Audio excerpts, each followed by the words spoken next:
Hola, buenos días. Today we are going to be talking about el imperfecto. El imperfecto is the second Spanish past tense, so it's used to also talk about things in the past. It is different from the preterite. Those two tenses can't be used interchangeably, and we're going to get into how to use the preterite versus the imperfect when we come back from spring break. For now, let's think about the imperfect is used to tell what someone used to do, what they were like, or how things used to be. This is generally used for things that are habitual in the past or that can be translated as used to verb. Okay, so the preterite, remember, was a completed action in the past, so it was like a one and done. The imperfect happened over an extended period of time, or it happened multiple times in the past. The imperfect is one of the easiest tenses to conjugate into in Spanish because there are only three irregular verbs, which are ir, ser, and ver.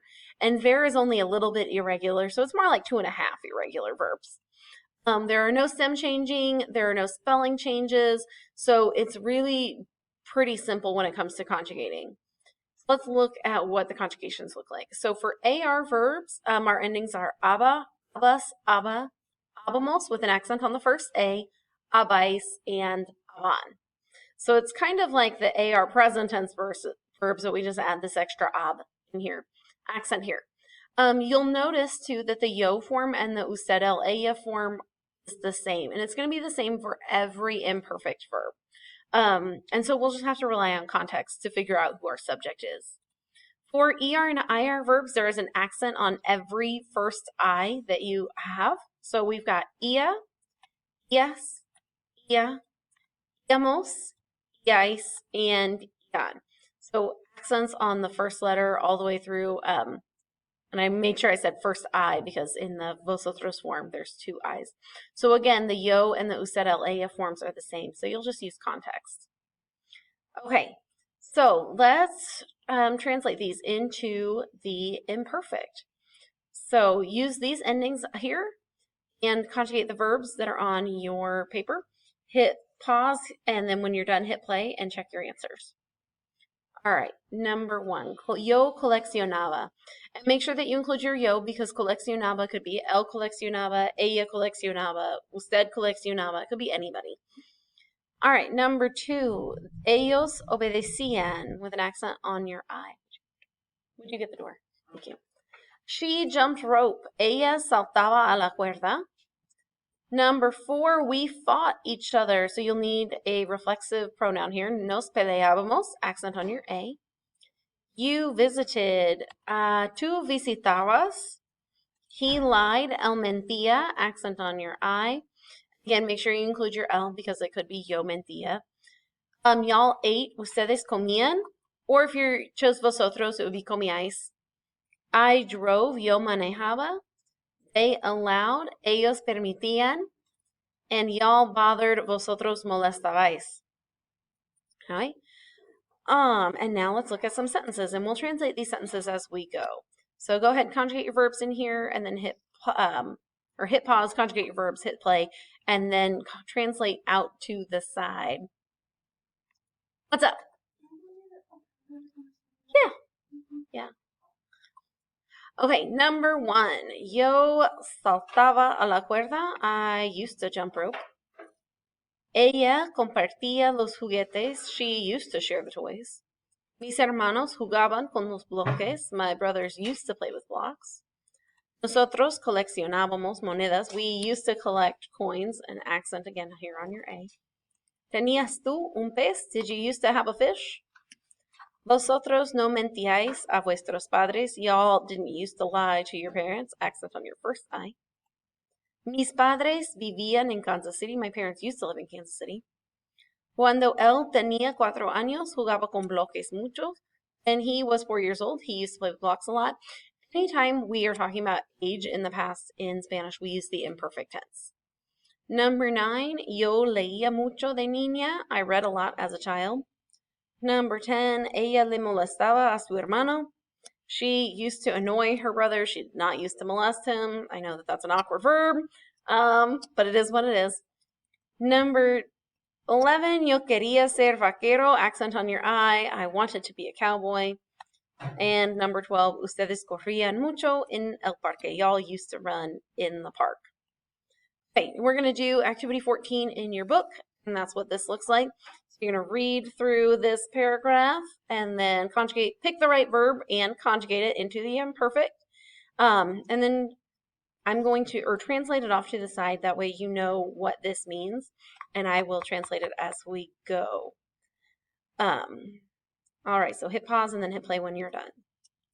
All right, number 1. Cuando era niña, mis hermanos y yo pasábamos tiempo en la casa de nuestros abuelos de vez en cuando. When I was a girl, my siblings and I would spend time in our grandparents' house every once in a while. Mi abuela preparaba galletas muy ricas. My grandmother would prepare really tasty cookies y nosotros las comíamos en el patio, and we would eat them on the patio. Ella siempre nos ofrecía más galletas. She would always offer us more cookies. Mi abuelo nos leía cuentos. My grandfather would read us stories, y a veces él nos hacía pequeños juguetes de madera, and sometimes he would make us small wooden toys. Mis abuelos no trabajaban mucho y tenían mucho tiempo para pasar con nosotros. My grandparents didn't work and had a lot of time to spend with us. Mis hermanos y yo siempre regresábamos a casa muy contentos después de estar con nuestros abuelos. My siblings and I always returned home very happy after being with our grandparents. Okay, so make sure you have accents on 1, 3, 4, 5, 6, 8, and 9. So lots of accents here. All right, now let's talk about our verbos irregulares. All right, so we have ir, which is to go, and that conjugates as iba, ibas, iba. Ibamos, accent on your I, iban, and ibais. So it looks kind of like the AR verbs, but just with an I at the beginning. And there is like, how many vowels can we put together? Let's just see how many vowels. So there is only irregular in that it only drops the R. We keep the E in the stem rather than dropping the ER. So it's going to use your regular ER, IR endings, but we just have this extra E. So we've got veía, veías, veía, veíais, 4 in a row, veíais, and then veían. Again, you'll notice that the yo and the usted, ella forms are the same. So again, context. All right, and then ser, which is era, eras, era, éramos, erais, and eran, accent on your E. All right, let's go through and conjugate the verbs and then translate off to the side. Hit play when you're done. All right, number 1. Cuando yo era niña, mi familia y yo íbamos al lago cada de verano. When I was a girl, my family and I would go to the lake every summer. Mis vecinos me veían cada día. My neighbors would see me every day. Ellos iban al parque y jugaban en el patio de recreo. They would go to the park and play on the playground. Veíais vosotros muchas películas. Did y'all see a lot of movies? And eras tú travieso de pequeño, and were you mischievous when you were little? All right, now we're going to do activity 16 in the book. So you're going to read through this paragraph, and you're going to conjugate with the appropriate form of either ir, ser, or ver, and then translate out to the side. That way you know what you're talking about. All right. Number 1. Cuando era pequeña, me encantaban los veranos. When I was little, I loved the summers. Vivíamos en Chicago, donde mi papá y yo íbamos al famoso estadio de béisbol de los Chicago Cubs, Wrigley Field. We lived in Chicago, where my dad and I would go to the famous baseball stadium of the Chicago Cubs, Wrigley Field. Cada verano, nosotros veíamos a nuestros jugadores favoritos como Sammy Sosa. Every summer, we would see our favorite players like Sammy Sosa. Mi papá era originalmente de la República Dominicana. My dad was originally from the DR, y por eso él veía todos los partidos cuando Sammy jugaba ahí, and therefore he saw all the games when Sammy played there. También yo siempre iba al lago Michigan con mi familia. Also, I would always go to Lake Michigan with my family. ¿Qué más? What else? También nosotros íbamos al cine donde comíamos palomitas. We would also go to the movie theater where we would eat popcorn. Y veíamos las películas más populares, and we would see the most popular movies. Los veranos en Chicago eran fantásticos y los recuerdo muy bien. The summers in Chicago were fantastic and I remember them very well. Okay, if you have questions, send me an email. Let me know. Have a great day. Adios. Yeah, it's over here.